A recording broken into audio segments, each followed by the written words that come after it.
Super. Donc, Ecclésiaste, à partir du verset 8. Comble de l'inconsistance de l'Ecclésiaste.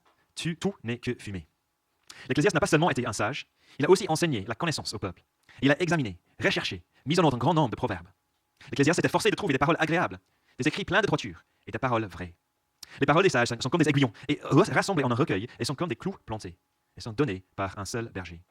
Attention, mon fils, à ce qui pourrait y être ajouté. On n'en finirait pas si l'on voulait faire un grand nombre de livres, et beaucoup d'études fatiguent le corps. Écoutons la conclusion de tout ce discours. Crains Dieu et respecte ses commandements, car c'est ce que doit faire tout homme. En effet, Dieu amènera toute œuvre en jugement, et ce jugement portera sur tout ce qui est caché, que ce soit bon ou mauvais. Jusqu'à là, la lecture de la parole. Alors si on arrive ce matin à la conclusion du livre de l'Ecclésiaste, l'autre lui-même, l'enseignant de l'Ecclésiaste, j'imagine que vous avez appris cela, un professeur, un enseignant, il commence sa conclusion avec cette phrase dans le verset 8. Comble de l'inconsistance. Tout n'est que fumée. Alors, c'est intéressant évidemment pour moi d'arriver à ce stade de votre série et avoir la tâche de conclure. Donc, est-ce que je vais juste tout contredire que Nana vous a enseigné jusqu'ici? Je ne sais pas, on est là dans la parole, on connaît Jésus. Et donc, j'imagine que vous avez vu que cette phrase, ça fait partie de la clé, ou en tout cas, c'est la thématique du livre, une phrase qui est répétée. Je ne risque rien en le disant comme ça, je pense. Et la traduction ici, dans ce verset, nous aide avec l'interprétation en fait, du sens. Comme dans l'inconsistance, tout n'est que fumée. On donne en fait deux façons de l'interpréter. Mais à la base, l'expression veut dire quoi? Vanité des vanités, si vous avez une plus ancienne traduction, peut-être que vous avez cette phrase-là. Vanité des vanités, ou suprême absurdité, littéralement, vapeur des vapeurs. Et en effet, la fumée, ou la vapeur, c'est une illustration parlante. Imaginez que vous avez une bouilloire allumée là devant vous, qui bouille là. Et qu'est-ce qui se passe? Il y a la vapeur qui sort. Et on sait qu'elle existe réellement, cette vapeur. C'est là, quoi. D'accord? Si vous mettez votre main dedans, ouf, vous allez le sentir. Mais si vous voulez l'attraper, impossible. Et même dans sa forme, tu peux le décrire, voilà, c'est la forme un peu comme cela, mais ça change, mais c'est la même chose. Vous voyez l'idée? Ça reprend la même forme, mais ça bouge. Mais c'est toujours là, comme la flamme d'un bougie ou quelque chose. Donc, c'est inconsistant, ça disparaît, mais c'est quand même là. Et donc l'auteur, en utilisant cette phrase pour décrire notre existence, la vie, affirme que la vie existe, elle est réelle. Ce que nous vivons est vraiment réel. Ça bouge, ça fait mal. Ça peut faire plein de trucs. Mais en même temps, elle est éphémère, inconsistante. Que la vie bouge et change, mais qu'au final, c'est toujours la même. Rien de nouveau sous le soleil, si vous vous souvenez de cette citation du début du livre. Et donc la question est là pour nous tous. Connaissez-vous ce feeling, ce sentiment? Oui, je pensais bien comprendre cela dans ma vie, mais en fait non, maintenant je ne suis pas trop sûr. J'étais certain, mais non, puis j'ai découvert quelque chose d'autre. Moi, je gérais bien ma vie depuis quelque temps, et puis, tout d'un coup, il y a quelque chose qui m'est arrivé, et je suis plat, il n'y a rien qui bouge maintenant. Je savais que je voulais faire cela dans l'avenir. Et puis, je suis y arrivé, et en fait, ça ne donnait pas ce que j'aurais espéré. Vous voyez l'idée? L'inconsistance. La vie qui bouge, qui change, qui est réelle, qui fait des dégâts, qui est appréciable, qui est merveilleux, mais j'avais pas de soucis, et puis pouf, j'ai pris un revers plein dans la figure. Vous voyez l'idée? Et la question, le tâche de l'Ecclésiaste, c'est de nous aider à naviguer une vie comme cela. Comment s'y prendre, alors? Je ne sais pas si vous êtes arrivé à essayer de vous orienter en plein brouillard, quelque part. Un brouillard si épais qu'on ne peut pas voir plus que 1-2 mètres devant vous. On est enveloppé par l'obscurité. On avance et les choses apparaissent, mais on est dans le brouillard. Donc imaginez-vous, dans les Alpes, peut-être, ou ici dans les petites collines montagnes. Montagne ici? Non, pas vraiment. Voilà, en tout cas, les Alpes, on va parler des Alpes. En train de gravir un chemin rocailleux. Et dans une telle situation, on a besoin de ne pas perdre la tête, n'est-ce pas? De bien réfléchir, d'être aussi observateur que possible, d'avoir une boussole, juste, et au moins une bonne idée de la géographie environnante. Ainsi un petit peu la vie. Un chemin à suivre, avec quelques indices, mais admettons-le, parfois pas grand-chose. Et dans les versets 9 à 10 qu'on a lu, l'Ecclésiaste nous rappelle qu'en fait, c'était ça sa tâche, au fur et à mesure de ce livre, de ses écrits. Qu'est-ce qu'il a fait? Il a tenté de fournir autant de données et de conseils possibles, une boussole, une carte, pour nous aider à orienter notre vie sans y perdre. J'espère que vous avez pu en profiter en tant qu'Église de tous ces différents enseignements, au fur et à mesure de votre lecture. Et des choses magnifiques, n'est-ce pas, dans ce livre. Ne te prends pas pour un sage. Là, c'est un refrain qui revient. Ne pense pas que toi tu sais tout, parce que tu vas tomber. Mais aussi des choses comme ne sois pas trop juste, ne sois pas légaliste dans la vie. Est-ce que ça vous a frappé? Si vous avez remarqué cela à un moment donné, dans le milieu du livre, l'idée qu'on peut en fait se piéger dans la vie en étant trop légaliste, en essayant de faire trop des choses comme il faut. On a bien vu, c'est pas très sage de mettre toute ta confiance dans les rois ou les grands penseurs de l'époque. Attention. Il y a juste ici, avant qu'on arrive au chapitre 12, l'appel de te souvenir que tu vas vieillir. Et donc il ne faut pas reporter à plus tard ce que tu peux faire aujourd'hui. Donc plein de choses. C'est ça qui est résumé en fait dans les versets 9 à 10, dans ce passage-là que nous avons lu. Des enseignements verset 9 bien réfléchis, ancrés dans la réalité et non pas farfelus. Et puis verset 10, on lit ici des paroles agréables, plein de droiture, qui aident, de bon sens. On dit ah oui, ça m'aide, super. Il faut quand même faire des choses aujourd'hui et pas les reporter demain.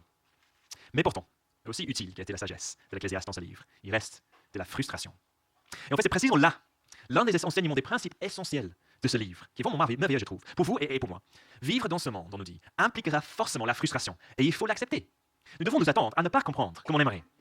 Nous devons nous attendre à échouer, à lutter, car tout est vapeur. Et on le ressent, comme on a dit. Combien de fois ça nous arrive de travailler une solution, nous forcer à résoudre un problème, mais en vain. Et l'idée, c'est comment gérer cela. Et je pense que le danger, si vous êtes chrétien depuis longtemps, si vous êtes intéressé dans la foi chrétienne, l'un des grands dangers, c'est qu'on se dit, en tant que chrétien, j'ai les réponses. Je connais Dieu, je connais Jésus-Christ qui me sauve pour l'éternité. Je connais le Dieu souverain et bon.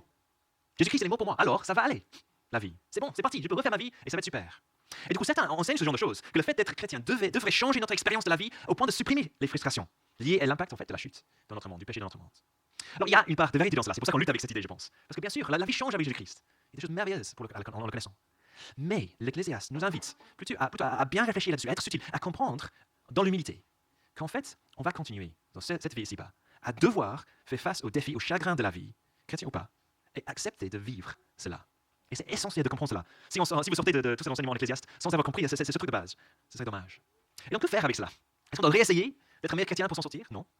Ou est-ce qu'on va céder au désespoir et à la dépression, abandonner, être démotivé par les frustrations de la vie? Et beaucoup d'entre nous connaissons cette réalité, je suis sûr, profondément dans notre chair. C'est un peu l'autre option humaine dans un sens-là.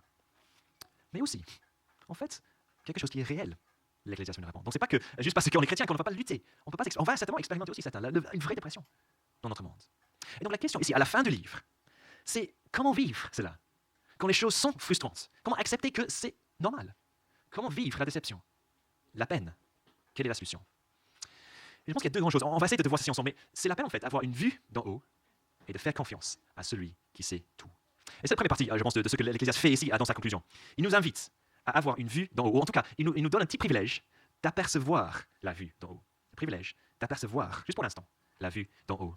Il nous invite à contempler la vie, non pas ici, mais d'une manière en dessus, un peu comme le zoom sur Google Maps, pour voir ce qui se passe. Non pas pour pouvoir tout comprendre, attention, on a déjà appris cela dans le livre, mais pour nous rassurer, en nous montrant qu'il y a une destination et une raison d'être claire. Et si on reprend notre illustration d'une chemin escarpé en plein brouillard dans les Alpes là, imaginez maintenant, quand vous prenez juste comme ça et on vous soulève dans les airs un instant, au-dessus du brouillard, de sorte que vous pouvez, avec une clarté inoubliable, voir le chemin qui se déroule devant vous, la direction nécessaire, la destination dans toute sa splendeur. Vous avez juste cette vue à un seul instant. Et puis de retour sur Terre, le brouillard reste, mais on reprend avec une toute autre perspective, sachant sans aucun doute que ce chemin mène quelque part. Et c'est ça l'idée ici, à toute fin de livre. L'Église nous soulève, juste comme ça, juste un instant, pour nous faire sortir du brouillard de la vie, juste assez de temps, pour pouvoir apercevoir avec certitude la destination, pour nous rappeler comment trouver le chemin à suivre. Versets 11 et 12, c'est là. Les paroles des sages sont comme des aiguillons, rassemblés dans un recueil, et sont comme des clous plantés, sont donnés par un seul berger. Attention, mon fils, à ce qui pourrait y être ajouté. On ne finirait pas si on voulait faire un grand nombre de livres, et beaucoup d'études fatiguent le corps. Qu'est-ce qu'il dit? Il est en train de nous dire qu'il y a des choses sûres dans cette vie, des paroles des sages, des aiguillons, des clous plantés. Alors de quoi parle-t-il là? C'est quoi l'idée? En fait, l'idée des aiguillons et clous plantés, c'est similaire. C'est en lien avec le fait qu'il parle d'un seul berger. On est tout dans ce genre d'illustration en fait. Et donc les aiguillons, c'est plutôt l'aiguillon du berger. Vous voyez l'idée? Sa houlette, même presque, similaire à cela. En d'autres mots, un bâton qui peut justement piquer, d'accord? Peut piquer, mais qui est utilisé pour le bien des brebis, pour garder à la brebis et la guider sur le droit chemin avec un petit pic d'aiguillon, là où il faut, pour qu'on continue dans le bon sens. Et l'illustration des clous plantés, ça trouve de l'idée d'un point d'accroche solide. C'est ça l'idée, un clou qui est bien planté, ça ne va pas bouger. Un mot utilisé ailleurs dans le livre, en Esdras par exemple, pour parler d'une sardine de tente, c'est ça l'idée ici, le clou planté, c'est bien dedans. Et donc ces paroles dont on parle ici, aiguillon, clou, sont pour nous un bâton de berger pour nous guider, nous diriger, avec parfois un pic qui est nécessaire, et un point d'ancrage sûr pour nous garder de tomber. Voilà, on est dans les Alpes pour l'instant, donc je continue comme cela. C'est l'alpiniste qui escalade la falaise, n'est-ce pas? Besoin de clous solidement plantés pour y attacher sa corde. Sans clous, rien ne le sauvera quand il tombe. Et ces paroles, de quoi parle-t-on?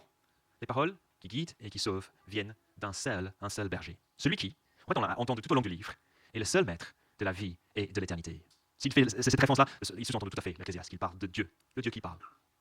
Et donc, avec la vue d'en haut, qu'on est en train de réaliser ici, on voit qu'il n'y a qu'un chemin, celui démarqué par les paroles du seul berger, de notre Dieu, le maître de la vie, qui a déjà allé planter les clous, les points d'accroche dont on aura besoin pour continuer, pour poursuivre. Les paroles de Dieu lui-même.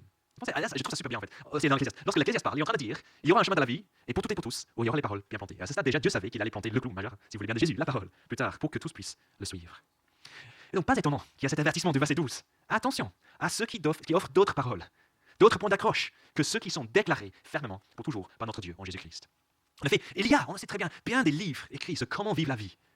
Allez voir sur Amazon, sur les best-sellers, sur votre Insta, peu importe. Combien de personnes ont des paroles, des clous, pas très plantés, pour nous dire comment vivre la vie, ce dont toi tu as besoin dans ta situation, comment t'en sortir. Plein. On pourrait en effet continuer jusqu'à être fatigué. Beaucoup d'études fatiguent le corps. Mais rien ne tiendra si ce n'est les paroles de Dieu que nous avons en perfection dans la Bible, grâce à Jésus-Christ. Et pourquoi insister sur cela? Il me semble que l'une des plus grandes frustrations de la vie, c'est que nous, on n'arrive jamais à gérer les choses comme on aimerait, n'est-ce pas? On a des idées, on tente, et on aimerait beaucoup que ce soit pas comme ça ou que ce soit comme ça. Et c'est frustrant. Et en fait, en général, on doit la mettre. Plus on en apprend sur un sujet, plus on se rend compte qu'on ne comprend pas, en fait. Qu'il y a encore des choses qu'on pensait justement maîtriser, mais on découvre plus en plus. Et plus on se fatigue de la fragilité de la vie, pour certains, on va être très conscient de cela. Plus on est tenté de multiplier les distractions, à écouter ceux qui nous vendent des solutions, à chercher une autre solution, ou à travailler plus dur, ou à masser plus de sécurité par terre. On est toujours tenté de chercher ailleurs, d'aller vers tous ces écrits partout, tous ces conseils. Cela vient, n'est-ce pas, d'une question clé au début du livre, chapitre 1, verset 3, ce qui était quoi? Quel avantage l'homme retire-t-il de toute la peine qui se donne sous le soleil, de chercher ailleurs pour les solutions, de travailler, etc. Il n'y a que les paroles d'un seul berger. Et dans ce sens, le but de l'Ecclésiaste est de nous aider à laisser passer les choses temporaires, les choses qui vont nous amener ailleurs, sans être distraits, pour nous accrocher à ce qui est sûr et certain, sans être distraits et de ne jamais perdre de vue ce sens-là. Et toutes ces paroles, elles vont où? Vers Jésus-Christ et vers une destination éternelle. Parce que l'Ecclésiaste veut changer notre perspective, nous donner cette vue d'en haut. Et donc, déjà, je pense, là où nous, en tant qu'êtres humains, on a souvent la tendance, n'est-ce pas, à classer les choses, ou à mettre les choses comme soit temporaires et inutiles, là c'est juste des choses de la vie, peut-être utiles et éternelles. On fait souvent ce genre de clivage, n'est-ce pas, dans la vie. Je ne sais pas si vous voyez cela. On dit, voilà, là, c'est pas la peine, là, je veux le faire. On a toutes sortes de manières, peut-être, de classer, de gérer. Mais ici, l'Ecclésiaste veut qu'on tranche autrement. Il veut qu'on met un fil rouge qui va plutôt nous amener à voir qu'il y a ce que Dieu nous demande, et puis il y a les autres choses sur le côté. Et c'est là dans sa conclusion, il me semble, à partir du verset 13, il nous donne ici ce fil rouge, cette certitude qui permet de tenir et avancer dans la vie, dans le brouillard. Une certitude qui permet de tenir et avancer. Avec notre famille, on participe à chaque été à un camp, Interaction Belgique. Et là, on fait de l'acrobranche. Franchement, voilà, je continue vraiment avec des illustrations alpinistes. C'est comme ça. Moi, je préfère plutôt la mer, il faut le dire, mais voilà, on est là pour cela. Et on fait l'acrobranche. Vous connaissez l'acrobranche, en gros, on se lance dans un parcours dans les arbres, sur les falaises, et on s'accroche, en fait, sur un fil. Et en fait, avant de se lancer dans un parcours, il n'y a qu'un principe qu'on doit inculquer, surtout quand on est avec les jeunes, et on est là avant, et on a vraiment peur en tant que moniteur qu'on va envoyer des jeunes dans les arbres, et on espère qu'on va les ramener à leurs parents à la fin de la semaine. Et donc, on martèle vraiment. Ok, les gars, il y a toutes sortes de cordes et des choses pour faire pouvoir sauter, voilà, faire glisser, etc. Mais remarquez-vous, il y a une corde spéciale. Si vous avez fait l'acrobranche, vous savez ceci. C'est une ligne qui parcourt l'entièreté du parcours, et à laquelle il est impératif de s'accrocher avec ses mousquetons. À chaque instant. En fait, chacun a 2 mousquetons pour que, quand tu dois passer à travers un arbre ou un joint, tu t'attaches au prochain avant de lâcher le deuxième. D'accord? Donc, toujours 2 pour rester attaché tout au long. Et du coup, si on est bien attaché, et qu'on fasse un saut, qu'on doit contourner un tronc d'un gros arbre, on est toujours assuré de ne pas tomber. Et la ligne, la fil rouge ici, qui fait ceci pour nous dans la vie, est là dans les versets 13 et 14. Et c'est quoi en fait? Alors juste avant de... Voilà, vous l'avez lu, donc c'est comme ça. Mais avant de retourner dans le verset, si vous devez penser au truc à propos de Dieu, ou la qualité de Dieu qui permettra d'avancer, de vraiment bien réussir dans la vie, d'aller vers le succès, on dirait quoi? Je me demande si on dirait peut-être pas, genre, c'est que Dieu est amour. C'est que Jésus nous aime. Dieu nous a promis l'éternité. Jésus est ressuscité. Alors toutes sortes de bonnes choses, ce sont des paroles qui sont des clous plantés pour nous. Mais quelle est la chose en fait, ce qui est vraiment souligné, qui est comme le fil rouge pour nous permettre de tenir et vivre cette vie? C'est que Dieu est le juge. Vous avez remarqué cela? Et alors, ceux qui craignent et respectent ses commandements, ces paroles d'aiguillon et des clous, comme ces paroles propres de Jésus, la bonne nouvelle, etc. Ceux qui tiennent à ces paroles restent en sécurité parce qu'il est juge. C'est qu'il est le Dieu de la justice. Et qu'au final, là où tout est brouillard, tout sera révélé et clarifié. Et ça s'applique à nous de peut-être 2 façons, il me semble. D'abord, il faut donc que nous acceptions quelle est notre place en tant qu'être créé, sous l'autorité et jugement, dans des bons et mauvais sens, de notre Créateur, le seul sage. Lui seul est digne, capable de juger. Lui seul a la vue d'en haut. Et nous ne pouvons pas le faire. Nous ne sommes pas capables, en fait, de comprendre souvent la vie d'en haut. C'est trop pour nous. Mais cela veut dire qu'on peut, en tant que chrétien, comme tout le monde, connaître ce sentiment de désespoir et l'accepter dans une mesure. On peut accepter et connaître la frustration de la mort, la regarder en face. Juste pas de la même manière que ceux qui n'ont pas l'espoir que Dieu amènera un résultat juste. Vous voyez la différence? On n'a pas besoin de nier la frustration de la mort ou des choses qui ne vont pas dans cette vie. C'est juste qu'en tant que chrétien, on va regarder cela et on a l'assurance qu'il y aura un moment de la justice. Dieu va juger. Et donc là, on lutte avec la frustration de quelqu'un qui a fait quelque chose et on ne sait pas le régler et on veut juste qu'il prenne une revanche ou toutes sortes de frustrations comme cela. On peut accepter qu'on n'aura pas peut-être la possibilité d'arriver à régler ça dans cette vie, mais on sait que Dieu est le Dieu qui juge. Et tout sera réglé à la fin. À notre place, alors, c'est d'accepter. Et de même que nous gémissons dans cette vie, comme le Seigneur Jésus lui-même a gémi lorsqu'il a vu les effets de la chute et du péché, tout ce qui se passe pas comme il faut dans ce monde. Nous pouvons gémir avec lui, mais avec espérance, car Dieu réglera le problème du mal. Et aussi nous avons compris grâce à la vue d'en haut que Dieu tient tout entre ses mains, une destination et un résultat certain. Alors nous n'avons plus besoin d'essayer de tout gagner dans cette vie, de tout réussir avant notre mort. Toutes ces pressions-là, ces frustrations commencent à être gérables, si vous voulez bien. Notre devoir donc, notre gage de succès est tout autre. C'est là dans ce verset. Craindre Dieu, garder ses commandements, c'est là tout le devoir de l'homme. Craindre Dieu, garder ses commandements, c'est là tout le devoir de l'homme. Craindre Dieu, c'est mettre Dieu à sa juste place. On n'a pas besoin d'avoir peur de lui, il est juste, il est bon. Mais on a besoin de le craindre, parce que lui, il est tout autre. Et admettons que cela ne nous vient pas naturellement, les amis. Chacun, chacune, nous avons nos espoirs, nos rêves, nos objectifs dans la vie, nos ambitions, sans parler de nos responsabilités réelles. Souvent, c'est ça en fait qui cloche cette pensée. Je sais que je dois essayer de prendre soin de mon conjoint, de mes enfants, de mes parents, des collègues de travail et des amis. On a des responsabilités réelles ou ressenties qui nous pèsent. Mais le maître, ici, Dieu nous dit que chaque devoir ou responsabilité ou espoir ou rêve que j'ai envers quelqu'un d'autre ou envers moi-même, je l'ai d'abord et avant tout envers Dieu en tant que responsabilité. Comme Jésus lui-même nous enseigne, ce que Dieu exige, c'est l'amour et l'obéissance à son égard et l'amour du prochain comme nous-mêmes. Et c'est ça, c'est ce qui signifie en fait être quoi? Créature. Une création d'un Dieu tout-puissant.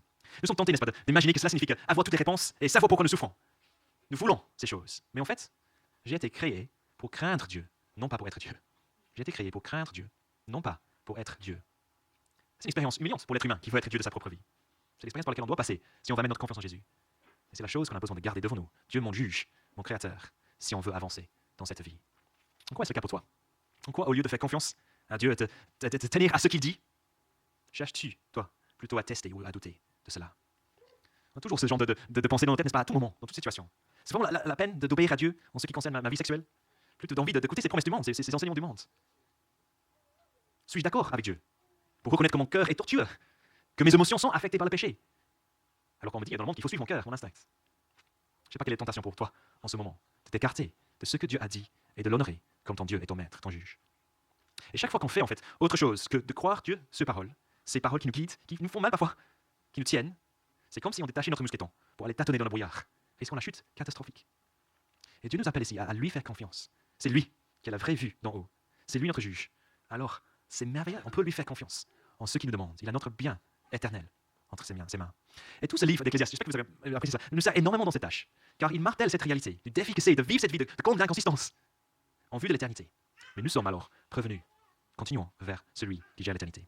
Deuxièmement, dans ce sens-là, pour terminer, il faut reconnaître, n'est-ce pas, que nous vivons dans un monde où c'est anathème de ne pas comprendre. Si tu sais que tu ne sais pas, on ne te respecte plus. Où la valeur de chacune dépend de sa capacité à gérer les choses. N'est-ce pas? Que ce soit dans la famille, que ce soit au travail, que ce soit juste dans ta capacité d'acheter un billet dans le bus. Si tu ne sais pas, bah, t'es nul. Et donc, accepter qu'on vit dans un monde déchu, avoir la capacité de persévérer au milieu de la détresse et du désordre, c'est compliqué. Mais voici la bonne nouvelle. En fait, en tant que chrétien qui connaît Jésus-Christ et celui qui a la seule vie d'en haut, on est les seuls vraiment équipés pour vivre ainsi. Et dans un monde où soit on essaie de tout comprendre et on minimise ceux qui ne savent pas, ou on sombre dans le désespoir, on est ceux qui sont uniques, les seuls et uniques capables à vivre la frustration, parce que nous connaissons celui qui a la vue d'en haut. Donc une juste perspective d'une éternité à venir entre les mains de celui qui amènera tout œuvre en jugement, qui révélera tout ce qui est caché. C'est là l'assurance dont nous avons besoin. Ça t'arrive à dire dans la vie, alors si seulement je pourrais refaire cela, si seulement je savais, tout le temps, n'est-ce pas? Vous savez, il y aura non seulement un jour, quand Dieu va tout dévoiler au retour de Jésus-Christ, mais la bonne nouvelle, c'est que ceux qui ont gardé la confiance en Jésus et qui ont suivi ses paroles, pour nous, il y aura par la suite, à la fin de notre vie, au retour de Jésus, une éternité pour refaire les choses. Et cette fois-là, avec toute la sagesse et le temps qu'on veut, incroyable, sans vapeur, sans brouillard, tu auras, toi, l'opportunité de revivre tout ce que tu as raté, tout ce que tu sais que tu n'as pas bien fait. Et Dieu va te donner cette opportunité de tout apprendre jusqu'à l'éternité, l'infini. Quelle offre merveilleuse. Et pensez juste à cela. Notre vie, c'est vrai, n'est-ce pas? On la pose comme ce truc énorme qui est comme cela et on ne sait pas quand ça va terminer cette épreuve. Ou si vraiment on doit vivre avec ça toute cette vie. Est-ce que peut-être un Dieu juste qui oblige quand je vis avec cette souffrance pour toute ma vie? Sûrement s'il m'aimait, il changerait les choses. Mais voici la réponse. Dieu est juste. Il est notre bon juge. Et dans la perspective de l'éternité, tout cela devient simplement un petit clin d'œil avant qu'on passe à la réalité éternelle. Nos vies, avant de passer à l'éternité avec Jésus. Et donc dans ces décennies, ces années, ici-bas, tu vas accepter de vivre dans le brouillard, mais avec une confiance en celui qui gère l'éternité.